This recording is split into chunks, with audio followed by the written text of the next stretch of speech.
खानवाण ऐं उन जे आसपास वारनि इलाइक़नि ॻोठ लुकमान सुमरो सईद खान खुश्क अब्बास कुंदर देहात अभियाणी समेत ॿियनि इलाइक़नि में माकड़ जा वॾा कटक लथल।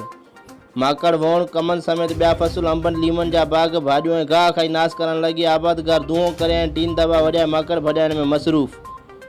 माकड़ जे हमलनि जे करे आबादगारनि पारां फ़सुलनि ते कई लखे रुपयनि जो नुक़सानु थियणु लॻो। माकड़ सभु फ़सुलनि खे सख़्तु नुक़सानु थियण करे आबादगारनि जा मथे ते हथ।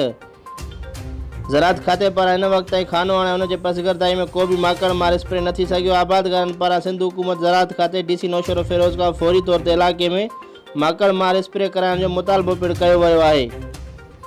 Tufail Ahmed Kunder, Sindh social news, खानवाण।